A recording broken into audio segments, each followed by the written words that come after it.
পিছনে থাকবো, শুধু মনে মনে মাকে ডাকবো।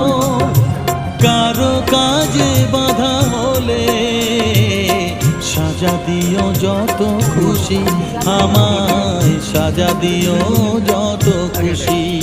আমায় একটু জায়গা দাও মায়ের মন্দিরে বসি, আমি অনাহুত একজন,